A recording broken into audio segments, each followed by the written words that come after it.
Este espacio es presentado por Claro Empresas Soluciones Corporativas. Empresarios de Acá se realiza en el Hotel NH Montevideo Columbia. Esta semana en Empresarios de Acá vamos a hacer foco en la comunicación publicitaria, en la creatividad y en las estrategias que prefieren los empresarios uruguayos para promocionar sus productos y servicios. Vamos a conversar con Matías Fuster, que es director de la agencia Dendra. También vamos a hablar del rol de las mentorías que ofrecen los empresarios para emprendedores y cómo estas conversaciones pueden transformar los nuevos negocios. El diálogo es con Alicia Besnati, que es socia directora de COP Sistemas Refrigerados. Bien, comenzamos Empresarios de Acá. Lo anunciábamos al comienzo de esta emisión y aquí tenemos ya en el living a Alicia Besnati, que es la directora de COP Sistemas Refrigerados, es también directiva de OMEU, la Organización de Mujeres Empresarias del Uruguay. Alicia, un gusto tenerte aquí. Gracias, un placer para mí estar acá. Alicia, bueno, contanos un poquito a propósito de tu rubro, un rubro industrial, sistemas refrigerados. Yo seguro que quienes están del otro lado de la casa, seguramente asiduamente van a un comercio, a un supermercado, seguramente es de la empresa de Alicia. Sí, es muy probable que en muchos lados sí. ¿De qué se trata? Bien. Bueno, en realidad lo que nosotros hacemos, nos gusta decir que damos soluciones en refrigeración, pero en realidad yendo a la práctica, instalamos exhibidoras refrigeradas, cámaras frigoríficos, todo lo que necesita un supermercado o un establecimiento comercial, un hotel, un restaurante, un catering, para mantener la cadena de frío. Entonces, nosotros nacimos primero reparando equipamiento, después pasamos a una etapa en donde comenzamos a instalar cámaras refrigeradas, primero en la zona, digamos, para las empresas que trabajaban en el mercado modelo, digamos, como estuvimos más vinculados como a la parte del agro en los comienzos, y bueno, a partir de ahí fuimos como evolucionando, creciendo también como empresa familiar, porque en realidad no soy solo yo, Marcelo, que es, a mí me gusta decir mi socio en la vida y en los negocios, es como la segunda generación, porque fue su padre el que comenzó con la empresa, y fuimos evolucionando, como decía, pasando a hacer cámaras después con paneles frigoríficos, y un poco la demanda, ¿no? De que, bueno, cuando instalabas una cámara en un supermercado, el cliente también tenía la necesidad de las exhibidoras refrigeradas. Fuimos como incorporando nuevos productos hasta llegar, bueno, a la empresa que tenemos hoy, en donde tenemos en realidad 2 unidades de negocios, una donde hacemos estas instalaciones para supermercados, autoservicios, para toda la parte de la hotelería, restaurante y catering, donde, como decías tú, ¿no? Cuando uno va al supermercado y ve las exhibidoras de congelado, que se llaman islas o pozos de congelado, todo lo que son las vitrinas de lácteos, de carnicería, todo ese tipo de equipamiento es el que nosotros suministramos.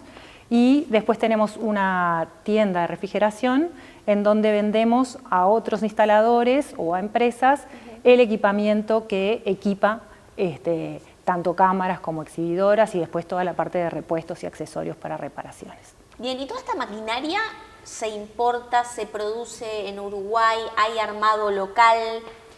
Bueno, básicamente se importa, porque no es un producto que sea sencillo de industrializar acá en Uruguay. Hubo sí en el pasado alguna empresa, digamos, en los comienzos, ¿no? Cuando no se podía importar, que se fabricaban acá, pero estoy hablando de hace unos cuantos años atrás. Hoy en día hay algunas empresas que industrializan alguna exhibidora, pero más a medida, ¿no? Porque, bueno, de repente se necesita para un espacio en particular o con un detalle en particular, pero te diría 98% del equipamiento es importado.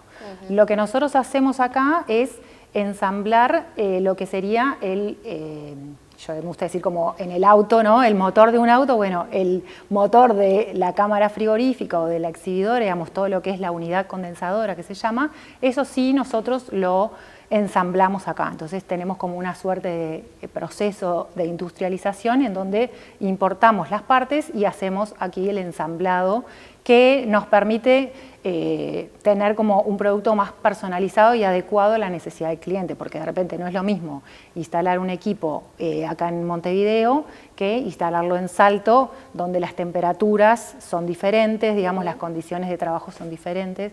Entonces eso nos permite, además de un tema logístico y de stock, también tener un producto personalizado y a la medida de la necesidad del cliente. Bien, bueno, qué interesante, ¿no? Y allí, bueno, no menor hablar de lo que es el mercado en general de estos equipos, que hace también una visión, ¿no?, de lo que es el mercado de esta industria en Uruguay, es cómo viene la demanda, ¿no?, de por ejemplo, supermercados, grandes superficies o almacenes o comercios, en base a lo que, por ejemplo, puede ser el consumo de productos congelados y alimentos. O sea, hay una tendencia increciendo.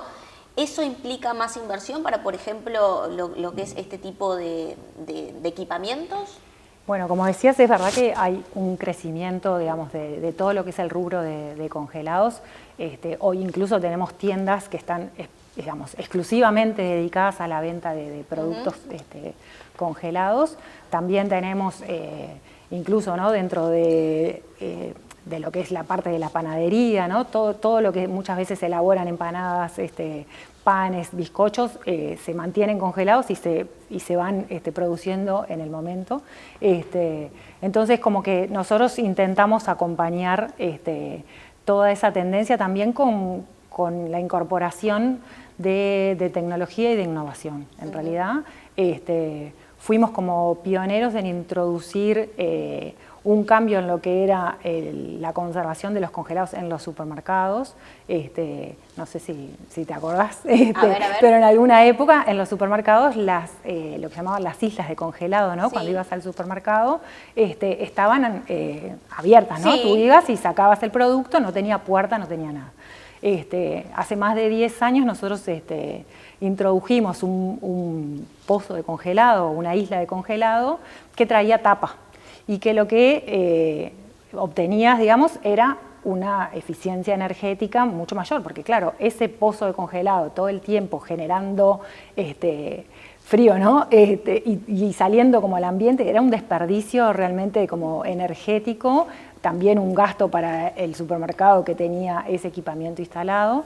Entonces, bueno, en realidad tratamos de caracterizarnos por innovar en la medida de lo posible, y en ese momento se introdujeron esos pozos, y creo que hoy en día, a no ser que haya algún supermercado que todavía no se actualizó, la mayoría tienen ese tipo de artículos, lo mismo, digamos, ese tipo de pozos que son con tapa, lo mismo que se pone el congelado en exhibidoras verticales, ¿no? Y eso además acompañado con como decías, el crecimiento también de lo que es el almacenamiento y el tener stock de productos congelados. Entonces, todo eso nosotros siempre tratamos de ir como innovando, acompañando. Las empresas han invertido también, como decías, mucho. Hay un tema de lo que es, como el congelado tiene un consumo alto, nosotros también fuimos los primeros en introducir las unidades inverter, que es una tecnología que ya se usa en el aire, que sea suave, en el aire acondicionado hace mucho más tiempo, pero que en la refrigeración se adoptó hace menos tiempo y es mucho más eficiente energéticamente.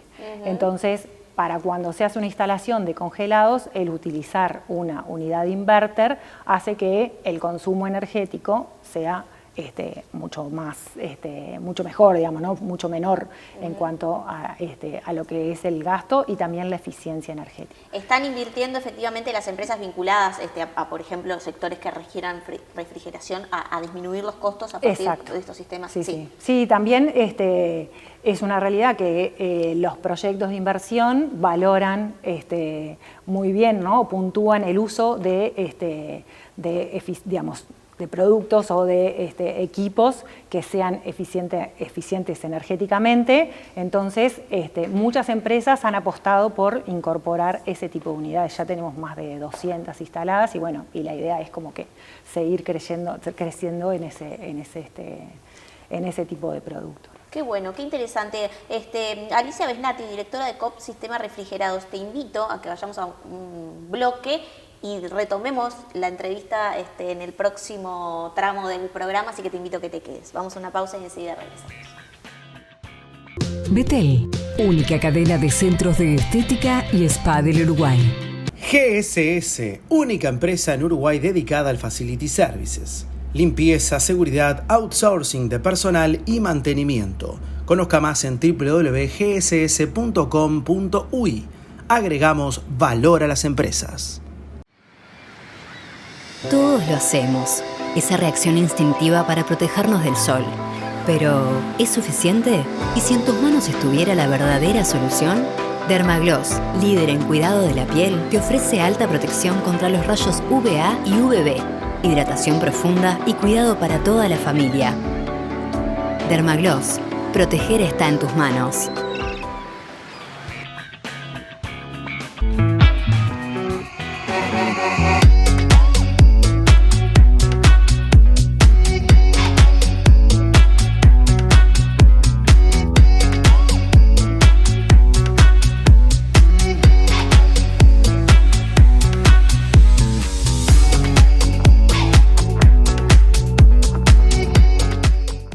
En tus obras, coloca aberturas de aluminio Patagonia, importadas de China, de alta prestación y a precios increíbles. Reconocidos constructores locales nos han elegido para sus proyectos con total éxito, mejorando sustantivamente la performance de los cerramientos y con importante ahorro de costos. Aberturas Patagonia, excelente calidad a precios increíbles.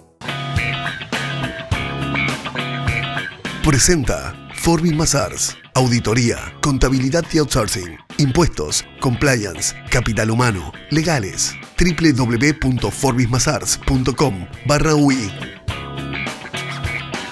Segundo bloque de empresarios de acá. Estamos en diálogo con Alicia Besnati, que es la directora de COP Sistemas Refrigerados, es también directiva de OMEU, de la Organización de Mujeres Empresarias del Uruguay. Y hablamos un poco a propósito de temas industriales, de refrigeración, ¿no? Quizás una industria muy específica, pero que obviamente que provee a otras empresas y a otras industrias de la maquinaria específica que necesitan. Allí, hablando, y ya como desde el rol de empresaria industrial que tú eres, yo sé que tú mentoreas, ¿no? A muchos emprendedores y quizás hay aspectos que son subestimados a la hora de entrar o querer ingresar al sector industrial. Así que, ¿con qué te encuentras?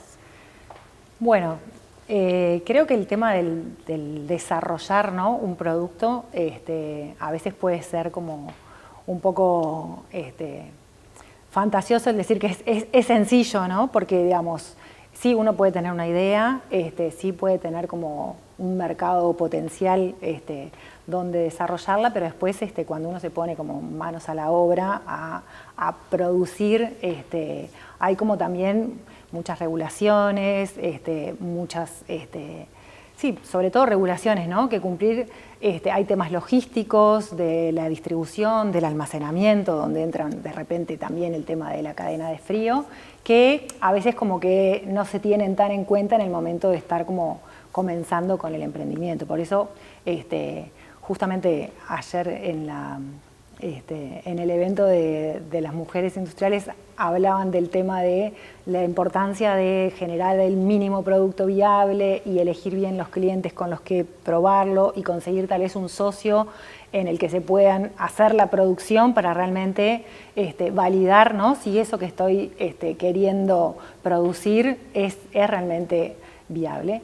Y después un tema que veo y que lo veo siempre, y a veces lo veo es decir, mentoreando empresas que ya hace bastantes años que están trabajando y que están funcionando y que tienen ventas y un local, es el tema financiero, ¿no? Que muchas veces no se tiene en cuenta, uno como que se embarca en la operativa diaria y en producir, y en entregar y conseguir clientes y publicar, pero deja un poco de lado el tema del análisis de los costos, del análisis de las rentabilidades, que creo que son fundamentales para poder hacer que la empresa sea sustentable, ¿no? Entonces, creo que ese es uno de los temas que a veces, bueno, como que veo como desde mi lado de mentora, que que los emprendedores como que no le prestan tanta atención y sin embargo, bueno, es fundamental. Allí la mayoría del espectro empresarial en Uruguay de empresas son pymes, y bueno, y creo que, bueno, tú me lo dirás mejor, ¿no? Pero uno de los aspectos que preocupa y puntualmente al sector industrial es la competitividad. Digo, no hay empresario aquí que no haya mencionado esa palabra. Si hiciéramos una lluvia de ideas, competitividad, productividad, serían dos palabras que aparecerían en tamaño grande y en negrita. Pero allí me propuse en este ciclo del programa empezar a ahondar o profundizar un poco más a propósito de ideas, propuestas, qué está pasando, cómo miden en sus sectores la productividad, o qué es necesario o qué se puede hacer para ser más competitivos, más allá de decisiones políticas que mejoren ciertos aspectos de lo que hace a la economía en la que nos desarrollamos. En ese sentido, ¿qué es lo que consideras o qué tipo de aspectos considerarías esenciales para mejorar la competitividad de las pymes del país y que quizás dependan de los empresarios? Sí, 100% de acuerdo. Además, coincido contigo en que está perfecto el reclamar, está perfecto que las cámaras hagan sus planteos, pero hay que mirar no solo los desafíos, sino también las oportunidades, y muchas veces está en eso, como tú decías, ¿no? En los propios empresarios, bueno, mientras otros temas se resuelven, tratemos de ser nosotros para adentro más competitivos. Y por ese lado creo que hay como un tema muy grande, digamos, que va como en la digitalización de los procesos, ¿no? Incorporar la tecnología dentro de las empresas es un tema que me parece que ayuda mucho, no solamente a mejorar la competitividad, sino también a medir, porque creo que es importante y que a veces también, que es algo que muchas veces, en la pregunta anterior, ¿no? Cuando me decías como mentora, no estamos acostumbrados a medir resultados, a ponernos objetivos y ver si llegamos o cuán lejos o cerca estamos de esos objetivos. Entonces, creo que el desafío es el tratar de, digamos, las herramientas que tenemos hoy, como son la tecnología, la incorporación de procesos tecnológicos, todo lo que viene con la inteligencia artificial, que es muy abarcativo, poder incorporarlo dentro de los procesos y dentro de la gestión de las empresas. También el capacitar, el trabajar los recursos humanos. Muchas veces pasa que las pymes no tenemos una persona de recursos humanos exclusivamente, ¿no? Es como que me saco mi sombrerito de gerente financiero, me pongo el sombrerito de recursos humanos, pero bueno, también creo que hay un trabajo que están haciendo las cámaras para tratar de colaborar con las empresas en esas áreas, para generar, por ejemplo, la Cámara de Comercio tiene un centro de recursos compartidos hoy, que lo que hace es que varias empresas tienen como una persona de recursos humanos que literalmente la comparten. Entonces, esa persona dedica unas horas a cada empresa, entonces es como que si tú tuvieras una persona de recursos humanos part-time, pero que también estás compartiendo con otras empresas y viendo otras realidades y compartiendo capacitaciones y a veces haciendo sinergias entre, por ejemplo, mandos medios de una empresa de otra. Entonces, me parece que está también en los empresarios, en las empresarias, en vincularse con las organizaciones y en tratar de decir, bueno, mientras, como te decía, mientras se solucionan otros temas, yo miro para adentro y trato de profesionalizar mi gestión, trabajar en mis procesos, mejorar y capacitar mis recursos humanos, y seguramente si hago todo eso y lo hago bien, voy a ser más competitivo. Y también creo que hoy en día contamos con un sistema, digamos, que está como para apoyar a todo lo que es es decir, hay como un ecosistema, ¿no? Para apoyar tanto a las industrias como a las empresas industriales como a las comerciales, con una infinidad de apoyos de todo tipo, ya sea de las cámaras con mentorías, con programas, ya sea de las instituciones con subsidios o con programas. Es decir, me parece que a veces hay que también hacer un poco el trabajo de decir, bueno, voy a investigar y a buscar qué es lo que me sirve a mí para poder ser internamente más competitivo. Y bueno, lo que no puedo solucionar y no está en mis manos, esperaré o trataré de vincularme con organizaciones que traten de buscar soluciones por ahí, pero todo lo que esté en mis manos hacer, lo puedo empezar a hacer hoy, digamos, ¿no? Qué interesante, ¿no? Y allí hablabas de lo que es el ecosistema, ¿no? De emprender y demás, y que muchas pequeñas y medianas empresas tienen dificultades para crecer. Allí las grandes industrias pueden de alguna forma fortalecer lo que es el ecosistema emprendedor, más allá de las mentorías. ¿Entiendes que hay otras herramientas o entiendes que hay vinculación, hay networking entre empresarios? ¿Cómo se da eso? Yo creo que oportunidades seguro hay. A veces pensando un poco, ¿no? como en la pregunta, a veces como que depende de las personas que tomen las decisiones que sí se haga el de repente contratar servicios de pymes. A veces cuando consumimos, ¿no? O compramos insumos o compramos regalos empresariales, digamos, cuando tomamos decisiones de contratación de servicios que nosotros necesitamos, cuando una empresa, ¿no? Una gran industria necesita contratar servicios, yo creo que debería como pensar en el impacto que puede llegar a lograr si decide comprarle a una pyme o a un emprendedor, o incorporar incluso dentro de sus procesos, que creo que hoy en día también un poco se está trabajando en eso, de que bueno, a empresas que trabajan con innovación, ¿no? Y que trabajan con productos innovadores, incorporarlos dentro de algún proceso. Ahí también creo que es importante integrar lo mismo. Yo siempre repito, porque me parece que las cámaras o incluso las instituciones educativas son lugares que permiten que uno se acerque y tienen como más estructurada la forma de colaborar. Porque a veces si uno lo quiere hacer solo, es más difícil porque no sabes cómo dónde salir a buscar. Entonces, yo creo que apoyarse en las instituciones que ya tienen programas y que ya están armados, te da como esa posibilidad de entrar en algo que ya está estructurado, que ya tiene un formato y en donde vos lo que haces es, bueno, acercarte para ver dentro de qué área podés entrar de ese sistema que ya está armado, ¿no? Entonces lo pienso como por ese lado. ¿Hace mucho que tú formas parte, por ejemplo, de OMEU? En OMEU estoy hace unos 4 años más o menos, sí. ¿Y cómo tú te uniste, ¿no? Porque eres una mujer industrial. Mira, yo te voy a compartir justo un datito muy interesante de la Cámara de Industrias, que justamente en la industria manufacturera hay 58.000 trabajadoras mujeres, el 34% del empleo en lo que es la industria en general. La categoría de ocupación es que el 65% son operarias, el 28% son empleadas y un 7% técnicas y profesionales. Quizás queda ahí un desafío para lo que es la parte gerencial, ¿no? De dirección. A ti te toca estar en un rol justamente de dirección, de toma de decisiones, y quizás también encontraste un lugar allí en una organización como OMEU y demás.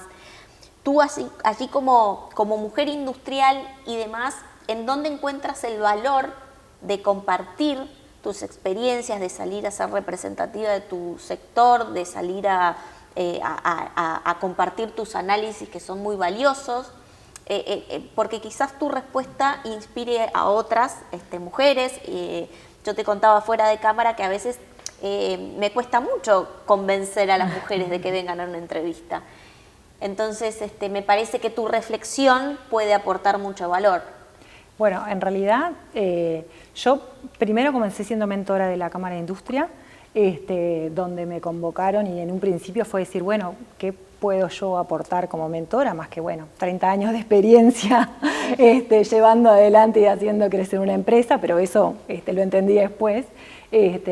Me tocó trabajar en ese momento con emprendimientos de mujeres, Y me gustó mucho el tema de mentorías, de apoyar a otras mujeres, en este caso eran, que estaban recién como comenzando y de alguna forma transmitir como mi experiencia, los errores que yo había cometido y bueno, y allanar un poco el camino. Y también agradecer que siempre uno tuvo mentores a lo largo de su vida, de su carrera. A partir de ahí, OMEU también hacía, en su momento, hizo un llamado para mentoras y bueno, como yo ya le había agarrado como el gustito de las mentorías, yo ya conocía la organización, pero bueno, me pareció que era un buen lugar desde donde comenzar a trabajar y aportar en una organización que en estos últimos años se ha reconvertido y la E, que en un principio era solo organización de mujeres empresarias, hoy en día es mucho más abarcativa y comprende a empresarias, emprendedoras y también ejecutivas. Y ahí es donde también creo que cumple un rol muy importante porque el programa Mujeres Ejecutivas, por ejemplo, que tiene OMEU, permite que las mujeres empiecen a trabajar un poco más este tema, ¿no? Del no quiero exponerme, no sé si lo que tengo para decir es tan relevante o a quién, digamos, como eso, ¿no? Ese síndrome del impostor que todas tenemos. Entonces son programas que realmente trabajan los diferentes roles en diferentes circunstancias de la mujer en diferentes ámbitos, pero siempre buscando la autonomía económica, siempre buscando el generar modelos de rol y que ese 7% que nombrabas hoy, bueno, se convierta en 15, se convierta en 20 o se convierta en 50, ¿no? O 100 igual, pero bueno, 50 sería lo ideal. El tema que, una de las cosas que nosotros vemos también es como la poca participación muchas veces de las mujeres en los directorios de las cámaras, de los centros, que de a poco también, ¿no? Son barreras que se van derribando, pero a veces pienso que también es porque nosotras también no tenemos como de repente tanto el interés de participar y me parece que eso hay que fomentarlo y una vez que la mujer decide, bueno, yo quiero participar, que no hayan barreras para que, porque sos mujer, no podés acceder a de repente un puesto en el directorio de una cámara o de lo que sea. Entonces, pero eso, por ejemplo, ¿se da? Porque la pregunta es, digo, efectivamente cuando se habla, por ejemplo, a nivel salarial y demás, bueno, es normal que uno pida ejemplos. Sí. ¿No? Pero ¿eso efectivamente pasa? Pasa, sí. Sí, yo creo que ahí es muy importante todo lo que maneja la organización en cuanto a datos, ¿no? Porque uno a veces tiene como esa idea de que a igual remuneración, iguales responsabilidades, igual remuneración, en algunos casos se da, pero hay muchos otros casos que no, y ahí es donde uno de repente está como, que a mí me pasó, ¿no? Está encerrado o está en su mundo en donde sus referentes o en el mundo en el que se maneja o en la empresa en la que está, eso no lo percibe y no es algo que te atraviese ni que te preocupe, pero cuando empezás a hablar con otras mujeres y a compartir dentro de la organización o dentro de los espacios con otras mujeres, te das cuenta que sí pasa y pasa mucho más de lo que a uno le parece y después cuando se empiezan a relevar los datos también se descubre, digamos, que pasa eso, pasa el tema de que de repente entre un mismo puesto se elija de repente a un hombre en vez de una mujer, cuando de repente la mujer está más calificada, porque son, digamos, en realidad yo creo que no es un tema de juzgar, sino de aceptar que es una realidad que pasa porque hay una construcción social que traemos y que lo que tenemos que hacer ahora es buscar la forma de cambiarlo, ¿no? De visibilizarlo y de cambiarlo, y mucho de ese cambio también va de la mano de que las mujeres reconozcan a veces eso, ¿no? El temor a decir, bueno, me postulo, ¿no? O voy a una entrevista, o ahí va, me presento y hablo de lo que sé, que seguramente estoy muy capacitada para hacerlo, ¿no? Es tal cual. Bien, muy valioso tu aporte en este sentido y muy interesante, por supuesto, todo lo que hemos conversado. Gracias por compartirlo en el programa. Alicia Besnati, que es la directora de COP Sistemas Refrigerados, muchas gracias por haber venido a Empresarios de Acá y te esperamos, por supuesto, en otra oportunidad. Cuando quieran. Gracias por venir. En tus obras, coloca aberturas de aluminio Patagonia, importadas de China, de alta prestación y a precios increíbles. Reconocidos constructores locales nos han elegido para sus proyectos con total éxito, mejorando sustantivamente la performance de los cerramientos y con importante ahorro de costos. Aberturas Patagonia, excelente calidad a precios increíbles.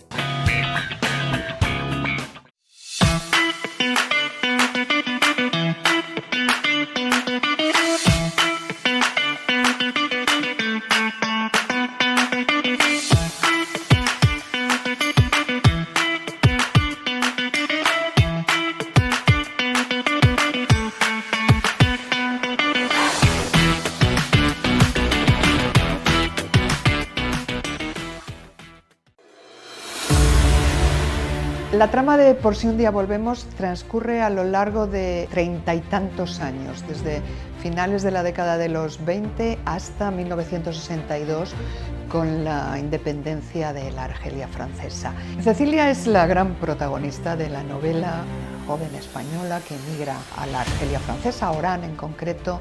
Es una trama muy dinámica, muy absorbente, que va acompañando al lector a lo largo de casi 500 páginas.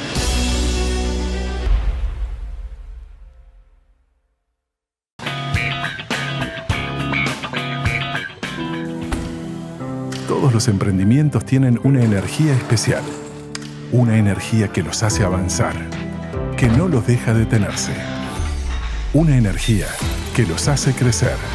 Para que esa energía emprendedora se potencie, en UTE lanzamos el Plan Inteligente para Pymes, que se le suma al de hogares. Un plan para que las empresas accedan a la energía eléctrica a un precio más conveniente y con garantía de ahorro. Si después de un año pagaste más que con la tarifa actual, te devolvemos la diferencia. Ingresá al simulador en ute.com.uy y pasate al Plan Inteligente para Pymes sin costo. UTE, transformando con energía nuestro país. En Semiflex llevamos más de 40 años ayudándote a ver el mundo con claridad. Nuestra trayectoria se basa en la excelencia técnica y el compromiso con la innovación, siempre a la vanguardia en tecnología óptica. Contamos con un equipo altamente capacitado que te brindará un asesoramiento personalizado para encontrar la mejor solución para tu visión. Confianza, calidad y precisión en cada detalle, porque tu bienestar visual es nuestra prioridad. Semiflex, tu mejor manera de ver el mundo. El menú ejecutivo ideal está en Rodelú.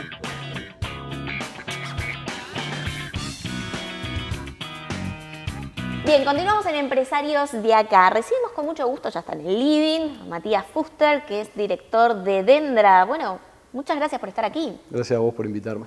Bueno, la agencia Dendra es una agencia creativa, ¿no? Sí. Antes quizás las agencias se denominaban como agencia de publicidad, agencia de medios. ¿Qué implica ser una agencia creativa? A nosotros nos gusta simplificarlo un poco más en agencia, simplemente agencia, por más que nuestra razón social y el nombre dice creative. Nosotros venimos más bien del palo del software. Hace 18 años que estábamos con otro nombre, Solcre.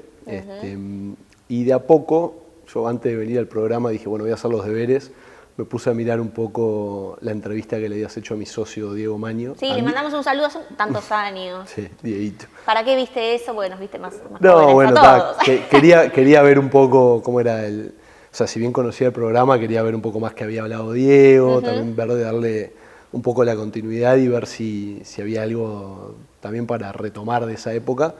Y algo que Diego ya hablaba en ese entonces, que era hace como 6 años atrás, un poco de cómo era nuestra evolución, ¿no? De pasar de ser una empresa que hacía aplicaciones o sitios web o más bien pedidos que te iba haciendo el cliente a ser una agencia, ¿no? Esa transformación que Diego en ese momento contaba que se estaba dando más, vos le preguntabas qué capacidad de crecimiento había, ahí se hablaba también, ya estaba sonando mucho lo que era el marketing digital, y bueno, eso fue un poco lo que nos fue pasando a nosotros. Nosotros teníamos clientes, algunos muy grandes, otros medianos, que nos iban pidiendo después de hacer un sitio web, si le podíamos hacer algo de diseño, si le podíamos hacer un poco de pauta, si le podíamos hacer un poco de video, y nosotros siempre con ese afán de darle la solución llave en mano le íbamos diciendo que sí, porque en el equipo siempre tuvimos gente muy talentosa que capaz que estaba en ese palo también y que sabía hacerlo, más sobre todo los que son diseñadores y que son del audiovisual, y ahí empezamos como a incorporar nuevas cosas, y claro, el mercado te lo recontrademandaba porque lo que tiene bueno el marketing digital, que era más bien de lo que estábamos enfocados en esa época, es que es muy medible, entonces los resultados los podés comprobar rápidamente y ver de la inversión que haces cuánto te retorna. Claro. Sobre todo en medios digitales como lo que puede ser el e-commerce, lo que puede ser la hotelería, los vuelos. Vos podés llegar a atar todo el flujo de pongo tanta plata, se muestra tantas veces, tanta gente hace clic, tantos lo agregan al carrito, tantos finalizan la orden. De hecho, hace poco sacamos un video de eso en nuestro LinkedIn, que si lo querés ver después está bueno. Bueno, vamos a repasarlo. Porque te muestra como todo lo que el famoso embudo, que básicamente es ir empujando a la gente hacia la decisión final, que es que te compren, o bueno, nosotros vamos más allá, es que te vuelvan a comprar. Lo estamos viendo ahora en pantalla, así que mientras tú estás hablando, lo estamos viendo. Que aumenten el ticket, también a veces es otro de las cosas que te piden. Tenemos un cliente que se dedicaba a algo de alimentos, y ellos tienen un e-commerce y nos decían, bueno, este es el ticket promedio, queremos aumentarlo. Entonces ahí también te basás en datos, ¿no? Vos te podés fijar quiénes son los que hacen compras de mayor ticket. Imaginemos que capaz que son, no sé, gente que tiene una composición familiar determinada, capaz que con hijos, como familias un poco más grandes, en determinado segmento de edad. Entonces decís, bueno, vamos a enfocar la pauta hacia esa gente que es la que tiene un ticket más alto. Entonces ahí empezás a ver ese tipo de resultados. Bueno, eso es lo que tiene el marketing digital, el tema de la medición, que capaz que en la vía pública es un poco más complicado, o en la tele, si bien obviamente tenés el rating, pero hoy las empresas también con esa filosofía a veces de hacerlo uno mismo, ¿no? Porque tenés gerentes también que son más jóvenes, que a veces incursionan ellos mismos o con sus equipos en lo que es la pauta digital. Y bueno, eso es un poco lo que tiene el marketing digital, que te va llevando a que las empresas aumenten su inversión en el marketing digital y a veces bajen un poco lo que es lo tradicional. Se me vienen muchas preguntas a la mente, pero la primera es, ¿cómo observas tú que, por ejemplo, tú tienes oportunidades de conocer otros mercados, pero particularmente en lo que pasa en Uruguay? ¿Cómo crees tú que hoy lo que es el marketing digital o los medios digitales están embebiendo de los tradicionales o al revés? Bien. ¿Entiendes que ahí hay digamos, una combinación real o todavía está costando? Mira, a nivel mundial, a ver, no es mi especialidad, ¿no? Yo soy mucho más del palo tecnológico. Como les fui contando, terminamos abriendo una agencia, un spin-off, le llamamos nosotros, de Solcre. El mundo está tendiendo a ir a un 50 y 50 en lo que es la inversión, ¿no? En lo que es medios tradicionales y medios digitales. Acá en Uruguay todavía está un poco más atrás, eso lo hemos visto con algunos clientes. Siguen lo tradicional. Siguen un poco más en lo tradicional. A nosotros nos pasó como agencia también, es que en un momento nos faltaba como una pata de tradicional. Entonces, ya hace 2 o 3 años que tenemos en el equipo unos perfiles que son un poco más expertos en lo que es vía pública, lo que es televisión, radio, para poder cerrar todo lo que es el servicio de... El ciclo. El ciclo, claro. Porque ¿qué pasa? La publicidad tradicional lo que tiene de bueno es que repercute, que es como que te valida también, porque vos a veces ves algo en Instagram o en Google y no sabés quién está detrás. Ya cuando empezás a ver un poco de publicidad tradicional, decís, bueno, esto es como más serio, ¿viste? Sí, hasta te jerarquiza el branding. Te jerarquiza, totalmente, totalmente. Entonces, bueno, también estamos como que por ese lado incorporando para cerrar el ciclo, pero sí es cierto que está tendiendo a aumentar mucho lo que es lo digital, sigue con esa tendencia. Yo creo que siempre igual se va a mantener lo que es la publicidad tradicional, tiene que estar, y por eso es que nosotros también estamos sumando experiencia ahí. Allí, Matías, ¿cómo observas que se puede equilibrar? Digo, si bien no debe haber una respuesta única, te lo pregunto a ti, porque la idea es poner siempre temas sobre la mesa aquí, conocer opiniones, análisis y bueno, y poner a pensar, ponernos a pensar acá y poner a pensar a quienes lo vean del otro lado. ¿Cómo se busca el equilibrio con el cliente, en este caso las empresas, para decir, bueno, quiero ir por acá porque quiero mejorar esta estrategia de, por ejemplo, de venta o de posicionamiento de marca o lo que fuese, con lo que es la parte creativa, ¿no? Porque de repente la parte creativa es muy buena y demás, y va al punto y quizás no repercute tanto en el objetivo final, o quizás se quieren resultados más rápidos. Bueno, ahí es como un eterno dilema, ¿no? Que a veces la creatividad es como se ve afectada cuando vos tenés procesos más rígidos, que nosotros que también como venimos del software tenemos como procesos de calidad y procesos muy orientados a objetivos y a resultados. A la creatividad no le gusta ese tipo de restricciones, ¿no? Claro. Entonces nosotros muchas veces tenemos que tratar de que la creatividad esté bien enfocada y no pierda del foco de cuál es el objetivo que tiene el cliente y cuál es el presupuesto, ¿no? También, claro. Porque muchas veces uno en ese afán de creatividad piensa cosas que capaz que no son realizables. Y ahí hay una frase de uno de nuestros creativos que siempre dice, una idea, si no es económicamente viable, no es una idea, o sea, porque realmente no la podés hacer. Entonces, también jugar un poco con ese tipo de restricciones. Ahí después, si querés, en algún momento podemos charlar también de la IA, que ahora está tan de... Ya mismo. Bueno. ¿Eso cómo se incorpora en la ecuación económica, no? ¿Reduce costos? Bueno, justo ahí quería ir.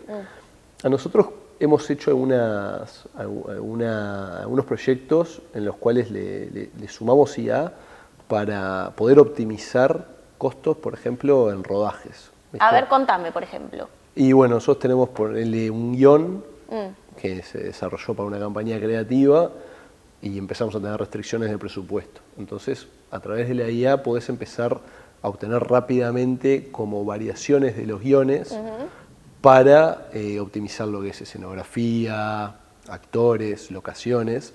Entonces podés reducirlas, que cuando eso vos lo trabajás manualmente con el creativo, tenés como mucha iteración también con el cliente para proponer, bueno, mirá, vamos a bajar de 5 actores a 4. Entonces acá está bueno porque ahora nos pasó hace poco en una campaña que era una abuela con varios nietos, entonces ahí ya empezás a bajar los nietos, ya son menos actores. Menos la abuela, los nietos había que menos la abuela, reducirlos. Después hasta podés jugar con un lugar y distintas tomas, obviamente, para generar locaciones distintas. Bueno, todo ese tipo de optimizaciones están muy buenas. Obviamente también todo lo que es generar video por IA hoy está en auge. Creo que hace poco salió una campaña creo que es de Uruguay Natural, una que es verdad, que está hecha con IA, o sea, capaz que el que tiene el ojo fino lo nota, pero capaz que para el famoso 80-20, el 80% de tu público ni cuenta se da y funciona bárbaro y reduce costos. ¿Reduce costos? ¿Reduce trabajo? Mira, porque ahí se quedaron varios nietos sin trabajar, por ejemplo. Yo creo que esa es un dilema grande que siempre uno se plantea. Yo la verdad hoy no lo veo que vaya a reducir trabajo, porque en realidad tiene que haber alguien también orientando a la IA. De hecho, nosotros en la agencia tenemos un especialista para lo que es todo inteligencia artificial. Ah, sí. Sí, de que esa parte es un miembro del equipo del Tony, que es diseñador, y también está la parte audiovisual. Y él es como el embajador de llevar adelante la bandera de la IA y la innovación, y lo hace muy bien. Y después nosotros también tenemos en Paraguay otra empresa, y el socio nuestro que tenemos allá es especialista en IA, da charlas. De hecho, ahora a fin de año lo vamos a traer para que dé algunas charlas. Qué interesante, ¿no? Porque bueno, hay que seguramente hacer un balance, ¿no? Entre lo que es el trabajo tradicional y lo que puede hacer la tecnología, porque bueno, evidentemente la toma final de la decisión es humana, entonces... Y hay alguien que lo tiene que estar supervisando y orientando, Y la realidad es que hoy se está abriendo una ingeniería en pedirle a la IA y lograr resultados. Entonces, no es mágico y se va a ir las personas, porque alguien tiene que estar pidiendo y acomodando lo que le vas pidiendo para llegar a lo que vos querés. Hace mucho que no hablo de esto, ni siquiera sé si lo hablé en algún momento, no recuerdo, pero lo voy a hablar contigo. ¿Cómo ves el rol actual de lo que son influenciadores de marca? ¿No? Porque hablamos de las redes, por lo general, o no tienen por qué ser, están vinculados a medios tradicionales, puede ser o no, pero son en sí un medio de comunicación. Hay una saturación, funcionan. ¿Cómo lo ves tú? Yo creo que como todas estas cosas, cuando nacen, después todo el mundo quiere, necesitamos un influencer. Hoy ya todo el mundo está hablando más de lo que es UGC, User Generated Content, que es como un contenido un poco más genuino. A ver, ¿de qué se trata eso? Y eso se trata de gente un poco más común. No es influencer que tiene, no sé, 100.000 seguidores y que es una persona reconocida, sino que son como mini influencers, que también le llaman microinfluencers, pero son personas comunes que suben contenido en su día a día, etiquetando marcas o utilizando marcas. No siempre tiene que ser colaborativo, lo cual también a veces le da como más autenticidad. Generalmente no trabajan con guiones, que nosotros, por ejemplo, en la agencia tenemos una división especial para lo que es influencers marketing, en el cual muchas veces le pasamos lineamientos y guiones de lo que tienen que hacer, que filmar. En el UGC es como más natural y más en su día a día. Bien, le bajamos un poco el IVA, por así decirlo. Los costos son menores también. Generalmente son más de cobrarte por contenido y a veces no un fee mensual. Y nada, bueno, hoy está en boca de todos. En ese cambio. ¿Cómo entiendes tú que una campaña puede realmente hacer la diferencia y no pasar desapercibida? En un momento yo me ponía a pensar el otro día, yo escucho radio cuando puedo y yo soy una gran defensora, por ejemplo, de los jingles, ¿no? Wow. Y creo que aún siendo 2025 va a ser el 2030, va a ser el 2050 y van a funcionar. Van a funcionar. Pero, ¿cómo ves tú en el mundo que estamos involucrados, con muchos llamadores? Muchas distracciones, muchos medios, muchas formas de acceder a contenido, que realmente una campaña no pase desapercibida. ¿Estamos más segmentados o desperdigados? No sé cómo estamos. Bien. Te lo pregunto. A ver, de vuelta, siempre me gusta aclarar, yo vengo de una formación en tecnologías de la información, pero bueno, tengo mucha experiencia en esto. Para mí la llave secreta de lo que son las campañas pasa por el hecho de ponerse en el lugar del otro, ¿viste? Muchas veces uno empieza con una campaña como le gustaría a uno, y lo que tiene la publicidad, la comunicación y la creatividad es que tenés que pensar en quién va a recibir el mensaje. Entonces eso, primero que nada, buscar conceptos que lleguen y a la gente que querés llegarle. Obviamente que la creatividad juega un rol muy grande, pero después yendo un poco más a lo que vos creo que querés consultar es lo que le llaman las campañas 360, ¿no? Que te aborden por varios lados, desde lo digital, desde lo tradicional. Sin duda que los jingles son tremendos, siempre te quedan. Nada, yo la veo por ahí, estar presente constantemente en varios medios y que tenga una unidad, ¿no? O sea, como que todo, que sea un hilo conductor y nada, que lo veas hasta en la sopa, lo que se llama. Claro. Ahí, eso que te decía al principio de ponerse en el lugar del otro, nosotros nos pasó con un cliente hace poco que quería posicionar el retiro de efectivo. Entonces vos decís, ¿cómo posicionás esto? Aparte nosotros que somos recontra digitales, es muy difícil. ¿Cómo le decís a alguien, saca plata, viste? Porque claro, lo pensás desde uno. Y bueno, hicimos como una especie de focus group, no tan sofisticado como un focus group, y empezamos a ver que varios sí sacaban la plata, ¿viste? Entonces le preguntábamos, pero ¿por qué vas a sacar plata? Pensando en que si te pasa algo que necesitas plata. O sea, es que hablaron mucho de, que así se terminó llamando la campaña, de la plata justa. Querían sacar la plata justa. Y yo digo, pero ¿para qué? Y bueno, no sé, porque si voy a jugar al fútbol 5 y te sale 230 pesos la cancha, quiero sacar 230 pesos. ¿Viste? Empezamos a tener insights que si vos haces la campaña poniéndote desde tu punto de vista, no llegás nunca a un resultado que si te pones desde el punto de vista del otro. Pues estaban pila de casos para la merienda, para la feria, para casos que capaz que yo, por ejemplo, no hago feria. Yo a mi hijo no le mando la merienda, tiene un ticket, y entonces te tenés que poner en el lugar del otro, y creo que esas son las campañas más efectivas. Qué interesante, ¿no? Bueno, me vienen un montón de preguntas a la mente, ¿no? Pero esto implica, por ejemplo, hablabas de la campaña 360, ¿implica que las empresas han tenido que incrementar sus presupuestos destinados a publicidad que quizás hace, no sé, 10 años atrás? A ver, para cada empresa hay una campaña, ¿no? No tenés por qué ir por el todo. Si vos me preguntás cuál es el ideal, sin duda es que una campaña 360 es espectacular. Ahora, en empresas chicas, pensar en tele, sobre todo en los canales de aire, es un poco más complejo. Pero bueno, hace poco también una empresa que es bastante nueva se animó y nos contrató para salir en ESPN, para los partidos de la Copa Libertadores. Se van animando, los costos no son tampoco inaccesibles, esa es la verdad. Sí me parece importante que las empresas tengan una planificación anual de marketing, que eso increíblemente no se ve tanto. Nos ha pasado de trabajar con empresas medianas o grandes, que capaz que tienen 40, 60 empleados, y no tienen un budget de marketing, como que lo van decidiendo sobre la marcha. Nosotros, como te digo, viniendo un poco más estructurados y un poco más de tecnología, de medir y todo, eso nos impacta un poco.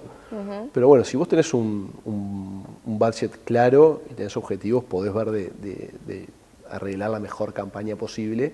Y bueno, algunas cosas te pueden quedar afuera, pero se pueden hacer campañas con distintos tipos de presupuestos. ¿Cómo finalmente, Matías, cómo ves este año en términos de lo que es la industria, el trabajo, las decisiones? ¿Se pospusieron quizás un poco más por el año pasado ser un año electoral?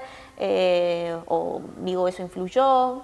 Mira, nosotros no trabajamos mucho con lo que es el proyectos estatales o para el Estado, y no tenemos mucho el termómetro de ese que me estás diciendo, de capaz que por ser un año de transición algo cambió. La verdad, nosotros estamos muy en lo que es el sector privado. Sí.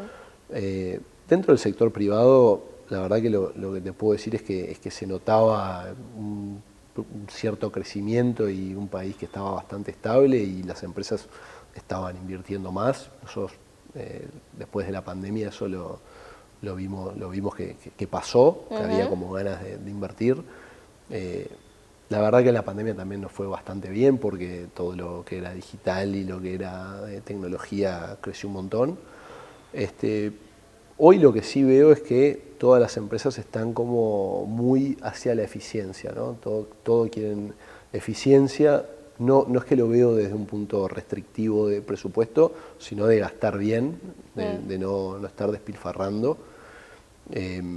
Y bueno, ahí siempre lo que suena es todo lo que es inteligencia artificial, ¿no? Inteligencia artificial, todos quieren de alguna forma incorporarla. Sí, pero capaz que no aplica, digo, porque es como los booms, ¿no? O sea, digo... Sí, yo creo que en realidad medio que aplica siempre. Hay que ver un poco cómo utilizarla y cómo utilizarla bien. Pero sí, no, la veo por ahí. O sea, el mercado para nosotros está favorable. No estamos viendo ningún tipo de restricción.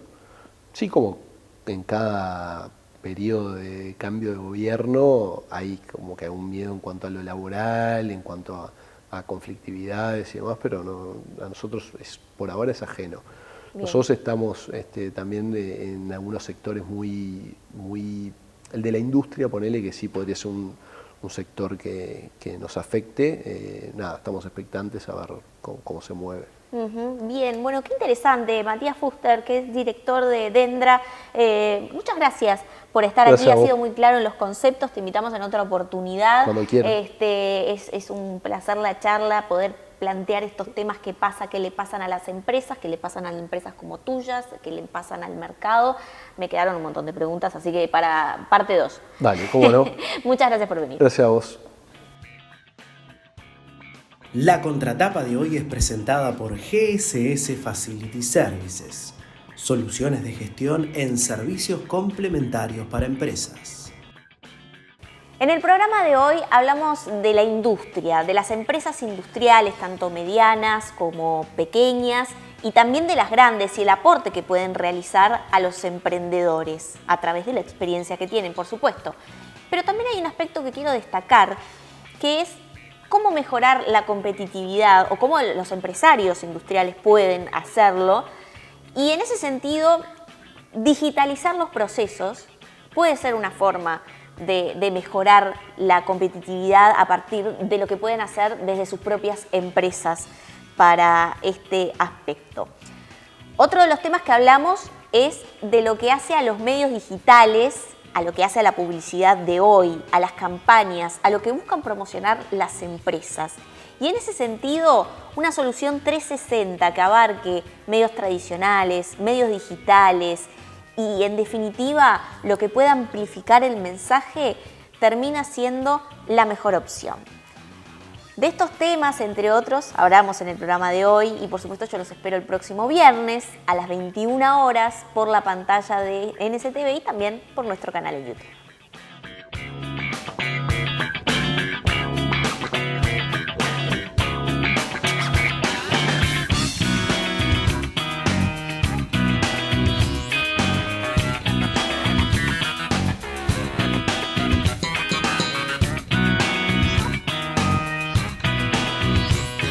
Este espacio fue presentado por Claro Empresas Soluciones Corporativas.